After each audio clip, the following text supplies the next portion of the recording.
So the man that this biography is about is called David Starr Jordan. Hopefully I'll get that right as I'm talking about him. And he was a Victorian.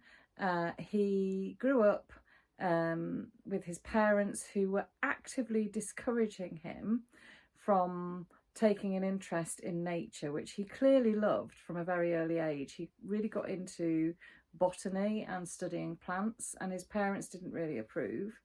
But despite their discouragement, he then turned to thinking about fish, and he gradually becomes this expert on fish. He collects thousands of specimens of fish, and he has them in jars, pickled, whatever, preserved, so that they can be studied and recorded, which is what taxonomy is. It's the process of labelling different species as you find them. And Lulu Miller is introduced to this man's personality through her father. So this is also partially the story of Lulu's relationship with her own father and her own sort of struggles, if you like, in life.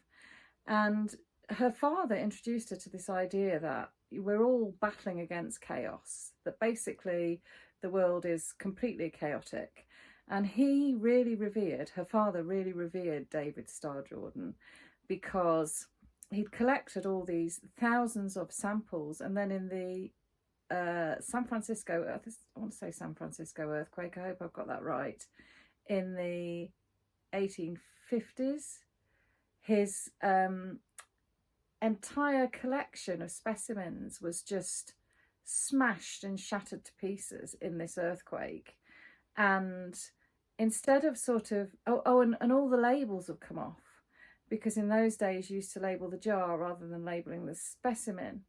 So there are all the, the lab is described with all these fish and specimen jars all smashed and decaying. And David Starr Jordan manages to set up this system of kind of keeping the water flowing, trying to preserve these specimens as long as possible, and manages to, rather than just giving up, which I think is what most people would do, he manages to retrieve some of them. Now, lots of them are lost forever because he can't remember which is which, because there's so many of them. So it's only when the label survives, or when he can remember what the specimen actually is, that he manages to restore the label. And he then invents this way of labeling the fish by actually attaching the label to the fish rather than the jar.